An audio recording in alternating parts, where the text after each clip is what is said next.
नमस्कार दोस्तों, स्वागत है हमारे पहले पॉडकास्ट में। मैं हूं आपका दोस्त ब्रूस। और मैं हूं कैप्टन। और अगर हमारे नामों से आपको सुपर हीरो वाली वाइब्स आ रही है तो बता दूं कि हम थोड़ा कम उड़ते हैं और ज्यादा बातें करते हैं। और आज की हमारी बातचीत होगी इतिहास के एक सबसे बड़े अध्याय पर, द्वितीय विश्व युद्ध। तो कमर कस लो, क्योंकि आज हम सीरियस इतिहास में थोड़ी हंसी मजाक का तड़का लगाने वाले हैं।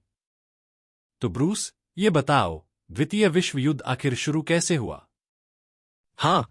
हाँ, बताता हूं। असल में सब कुछ 1939 में शुरू हुआ, जब जर्मनी ने पोलैंड पर हमला किया। हिटलर ने सोचा, भाई अब मेरा टाइम आ गया है, और बवाल कर दिया। और इसके जवाब में ब्रिटेन और फ्रांस ने कहा, अच्छा बेटा, अब हमारी बारी है, और युद्ध की घोषणा कर दी। बिल्कुल, लेकिन असली मजेदार बात यह है कि हिटलर को अपने हर प्लान पर इतना भरोसा था, जैसे तुम किसी बुफे में भरोसे के साथ दूसरी प्लेट उठाते हो, सोचते हुए कि सब खा जाओगे। बस फर्क इतना था कि हिटलर का बुफे थोड़ा ज्यादा खतरनाक निकला। अच्छा ब्रूस, ये एक्सिस और एलिएड पावर्स क्या थे?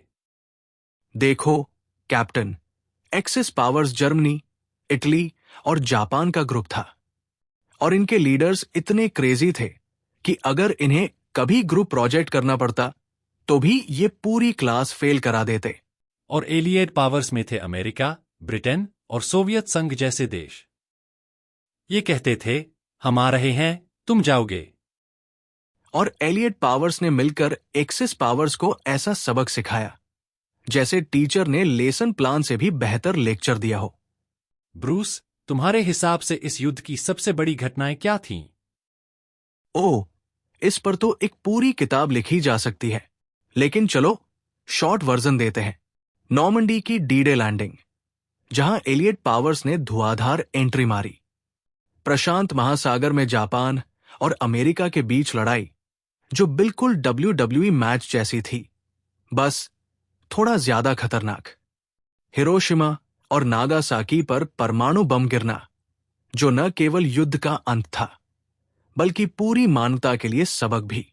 और ये सब देखने के बाद मुझे लगता है कि अगर हिटलर और उनके दोस्तों को टाइम मशीन मिल जाती तो शायद वो कह देते, भाई सॉरी, हमारा प्लान थोड़ा ओवर हो गया।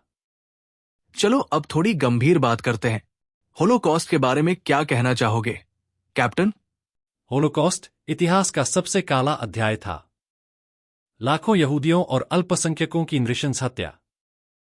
यह घटना हमें सिखाती है कि घृणा और भेदभाव का कोई स्थान नहीं होना चाहिए। अगर हिटलर का ट्विटर अकाउंट होता तो दुनिया को पहले ही पता चल जाता कि इससे दूरी बनाए रखें। तो ब्रूस, युद्ध के बाद क्या हुआ? युद्ध के बाद दुनिया को शांति और सहयोग का महत्व समझ में आया। संयुक्त राष्ट्र का गठन हुआ ताकि भविष्य में कोई युद्ध न हो। और ये भी समझ आया कि कोई भी देश सुपरहीरो नहीं है। अगर लड़ोगे तो सबका नुकसान होगा। तो दोस्तों, ये था हमारा पहला एपिसोड। आपको कैसा लगा? अगर मजा आया हो तो हमें बताना, और नहीं आया हो तो भी बताना, हम ब्रूस की कहानी काट देंगे। हाँ, मजाक कर रहा है। अगली बार किस टॉपिक पर बात करें, हमें जरूर बताएं। तब तक के लिए अलविदा।